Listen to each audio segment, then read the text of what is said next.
Bismillahirrahmanirrahim. Assalamualaikum warahmatullahi wabarakatuh. Alhamdulillahirabbil alamin. Wassalatu wassalamu ala asyrafil anbiya'i wal mursalin sayyidina wa maulana Muhammadin wa ala alihi wa ashabihi ajmain.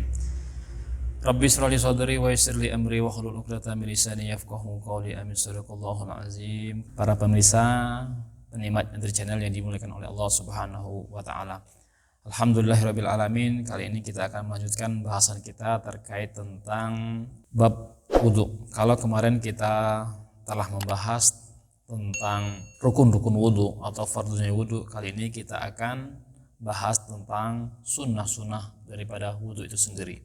Arti daripada rukun adalah ketika kita meninggalkan salah satu rukun dari wudu tadi, maka tidak sahlah wudu seseorang tersebut. Jadi kalau sengaja kita berwudu meninggalkan atau melupakan atau meninggalkan salah satu rukun, maka batalah wudunya. Artinya sholatnya pun menjadi dipertanyakan atau tidak sah. Namun jika yang ditinggalkan, bahkan sengaja ditinggalkan itu terkait tentang sunnah, maka tidak menjadi apa-apa. Karena hukumnya sunnah itu sendiri adalah ketika dikerjakan mendapat pahala karena mengikuti Rasulullah SAW. Jika tidak pun tidak apa-apa. Artinya sunnah sebagai penyempurna daripada fardu wudu tadi. Qala al-musannif rahimahullahu ta'ala wa nafa'ana bihi wa bi ulumihi fid dharain amin. Bismillahirrahmanirrahim. Wa sunanuhu ayil wudu'u asyratu asya. Sunnah wudu itu ada 10 macam. Wa fi ba'di naskhil matni asyrah hisalin. Disebutkan di beberapa naskah itu hisal sama asya sama saja. At-tasmiyatu, yang pertama adalah tasmiyah awwalahu, yaitu membaca bismillah pada awal wudu. Wa aqalluha bismillahi wa akmaluha bismillahirrahmanirrahim. Fa in taraka atasmiyata awwalahu ata biha fi asna'ihi fa in faragha min al-wudu'i lam ya'ti biha. Yang pertama adalah sunnah yang pertama adalah membaca bismillah. Paling minimal mendapatkan kesunahan adalah cukup dengan bismillah. Akan tetapi kalau dengan sempurnanya kesunahan bismillah adalah bismillahirrahmanirrahim. Lalu bagaimana jika seseorang yang ingin mengamalkan kesunahan ini tetapi lupa? Nah, ketika di awal dia lupa baca bismillah atau bismillahirrahmanirrahim, maka bisa juga didatangkan ketika pertengahan. Ya, kan pas kumur-kumur, ya, pas kumur-kumur ingat bismillahirrahmanirrahim, atau bagian-bagian yang lainnya juga disunahkan, tidak harus di awal. Tapi letak bismillah adalah di awalnya tadi. Ketika kita lupa di awal, boleh kita baca bismillah di pertengahan wudu tadi. Tetapi ketika kita sudah selesai wudu, fa in faragha, ketika selesai kita berwudu, maka tidak perlu lagi untuk membaca bismillah atau hilang daripada kesunahannya tadi. Hal ini sebagaimana Rasulullah SAW hendaknya kita mengucapkan mengawali segala sesuatu yang baik itu dengan diawali dengan bismillah. Kullu amrin zibalin la yubda'u fihi bi bismillah fahuwa azzam. Segala sesuatu perkara yang baik yang tidak dimulai dengan bismillah pada awalnya, maka itu akan mengurangi keberkahannya atau terpotong keberkahannya. Kedua, ghuslul kaffaini, yaitu membasuh kedua telapak tangan. Ilal ku'aini qoblal madmarati wa yaghsiluhuma salasan in taradada fi tuhrihima qabla idkhalihima al-ina'a al-mustamil ala ma'in dunal kullataini fa illam yaghsilhuma kuriha lahu ghamsuhuma fil ina'i wa in tayaqqana tuhrahuma lam yukrah lahu ghamsuhuma. Jadi yang kedua adalah membasuh kedua telapak tangan hingga ku'ain. Ini ku'ain, yaitu sebanyak 3 kali. Itu membasuh kedua telapak tangan sampai ku'ain, itu sebanyak 3 kali. Jika air yang digunakan tadi di dalam suatu bejana yang airnya kurang dari 2 kulah, maka sangat disunahkan untuk memasukkan tangan, diperbolehkan masukkan ke dalam satu bejana yang air kurang dari 2 kulah tadi. Namun jika itu ketika dia ragu akan kesucian tangan tadi, maka dimakruhkan kalau dia tidak mencuci, tidak membasuh tangannya tadi. Tapi ketika dia yakin akan kesuciannya, maka boleh memasukkan langsung ke dalam satu bejana tadi. Yang kedua adalah membasuh kedua telapak tangan sampai ku'ain. Kenapa demikian? Rasulullah Shallallahu Alaihi Wasallam juga pernah bersabda, "Idza qama ahadukum min naumihi falyaghsil yadayhi qabla idkhalihi ma fil ina'i." Kenapa? Fa innahu la yadri aina batat yadahu. Ketika seseorang, salah satu di antara kalian bangun dari tidur, maka hendaklah mencuci kedua tangannya. Qabla ayyudakhilahuma fil ina'i, sebelum kita memasukkan kedua tangan kita ke dalam bejana. Kenapa? Fa innahu la yadri aina batat yadahu. Karena kita tidak paham, karena kita tidak mengetahui kemana tangan kita ini semalam. Bisa jadi yang kita pegang adalah najis, bisa jadi hal yang tidak najis tadi. Maka ketika kita ragu terhadap kesucian tangan kita, maka dimakruhkan ketika kita tidak mencuci tangannya dulu. Artinya pada umumnya sunnah seseorang yang berwudu adalah mencuci dua tangannya. Tapi kalau airnya lebih dari 2 kulah, ya tetap dianjurkan, tapi tidak mengapa. Karena hukum dari 2 kulah dengan tidak 2 kulah tadi kemarin sudah kita bahas akan sangat berbeda. Wa yahsulu aslu sunnah fiha bi idkhalil ma'i fil fammi sawaun adarahu fihi wa majjahu amla fa innahu arada al-akmal majjahu. Kesunahan selanjutnya adalah berkumur-kumur. Berkumur-kumur setelah membasuh kedua telapak tangan tadi. Setelah membasuh kedua tangan baru disunahkan untuk berkumur-kumur.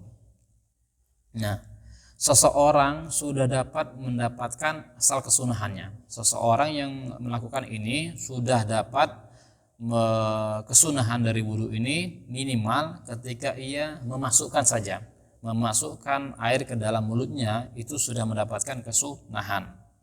Sawaun, baik ia memutar-mutarkan air dalam mulutnya, artinya kumur-kumur, memutar-mutarkan airnya, kemudian menyemburnya, amla ataupun tidak.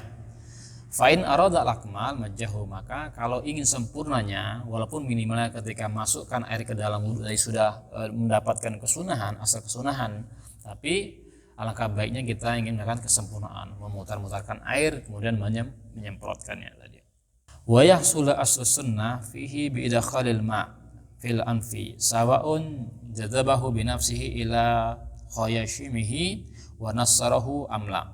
Fa in arada al-akmal nassarahu wal mubalaghatul matlubatu fil madmati wal istinshaq wal jam'u bainal madmadati wal istinshaq bi 3 hurufin yatamadmadu min kulli minha thumma yastanshiqu afdalu minal fasli bainahuma. Kesunahan selanjutnya adalah memasukkan air ke dalam hidung setelah berkumur-kumur.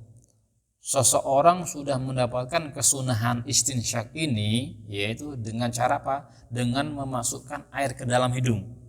Cukup hanya dengan memasukkan ke dalam air hidung ini sudah mendapatkan kesunahan. Meskipun atau sama halnya, walaupun dia dengan cara menghirup dengan sendirinya, kemudian lewat hidung kemudian mensemprotkannya ataupun tidak. Jadi ketika kita masukkan air ke dalam hidung, itu sudah mendapatkan kesunahan daripada istinshaq tadi. Kalaupun kemudian dia tidak mensemprotkan lewat hidung tadi, itu sudah mendapatkan asal kesunahannya. Akan tetapi fa'in aradal akmal, tapi ingin mendapatkan kesempurnaan daripada kesunahan istinshaq ini, maka dia harus mensemprotkannya. Di sini disebutkan biasanya kita berbeda atau tata cara kita beristinsak itu berbeda. Berbeda maksudnya apakah air yang kita gunakan tadi untuk kumur-kumur sekaligus madmadah atau berbeda-beda. Kumur-kumur dulu setelah 3 kali atau istinsak baru airnya sekali. Artinya menggabungkan kumur-kumur air yang diciduk digunakan untuk kumur-kumur dan istinsak atau kumur-kumur dulu setelah 3 kali baru istinsak. Nah, di sini dijelaskan ya wal jam'u bainal madmadati wal istinsak bi thalathi hurufin yatamadmadu min kulli minha tsumma yastanshiku afdalu min al-fasli bainahuma. Nah, ini menggabungkan di antara keduanya ya dengan 3 cidukan ya. Kemudian berkumur-kumur dari setiap cidukan tadi, sumajistan syiku, kemudian beristinsyak, itu lebih afdol daripada memisah keduanya. Nah, itu berarti boleh kita menggunakan 1 cidukan ya untuk digunakan kumur-kumur dan sekaligus istinsyak. Wa mashu jami'ir ra'si. Kemudian kesunahan selanjutnya adalah mengusap seluruh kepala. Wa fi ba'di naskil matni wasti'abir ra'si bil mashi. Itu dalam sebagian naskah disebutkan bahwasanya meratakan seluruh kepala. Meratakan membasuh seluruh kepala. Amma mashu ba'di ra'si fawajibun kama sabaq. Jadi dalam pandangan Imam Syafi'i, mazhab Syafi'i bahwasanya membasuh rukun daripada rukun atau fardu wudu itu adalah cukup membasuh sebagian rasa. Nah, ini sudah cukup menggugurkan daripada fardu. Artinya sedikit beberapa helai rambut kita usap itu sudah menggugurkan daripada kerukunan tadi. Tetapi kesunahannya adalah meratakan seluruh kepala. Nah, adapun membasuh sebagian, mengusap sebagian rambut itu adalah wajib hukumnya. Nah, untuk seluruhnya maka hukumnya sunnah. Walau lam yurid naz'u ma'ala ra'sihi min amamatin wa nahwiha kammala bil masi 'alaiha. Seandainya jika ada mutawaddi, orang yang berwudu tidak ingin melepas imamahnya, maka min amamatin wa nahwiha kamala bil masi. Seandainya orang mutawaddi tidak ingin melepaskan imamahnya, maka diperbolehkan mengusap imamahnya. Kamala bil masi 'alaiha. Boleh menyempurnakannya dengan mas, mengusap imamahnya tadi. Selanjutnya adalah wa mashu jami'il uzunaini zahirihima wa batinihima bima'in jadid. Selanjutnya adalah mengusap kedua telinga baik luar dan dalam ya, yang jempol di luar, yang telunjuk di dalam. Nah, ini kaifiahnya, tata caranya gosok-gosokkan. Tentunya bima'in jadid, yaitu dengan air yang baru. Maksud daripada air yang baru ini apa? Nah, bukan ketika seseorang yang mutawaddi membasuh rambutnya, bukan air ini yang digunakan untuk membasuh telinga, akan tetapi dengan air yang baru. Setelah kita membasuh atau mengusap rambut sebagian rambut di kepala kita, maka kita ambil air yang baru untuk membasuh kedua telinga kita.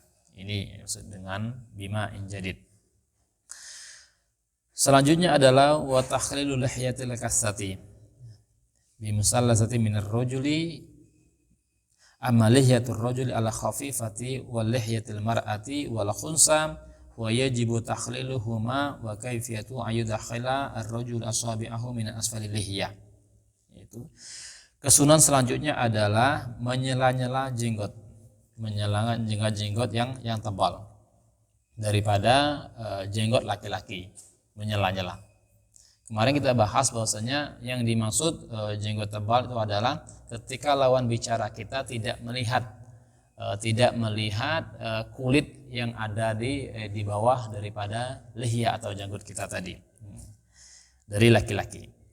Amma lihyatur rajuli ala khafifati wa lihyatul mar'ati wala khunsa fa yajibu tahliluhuma.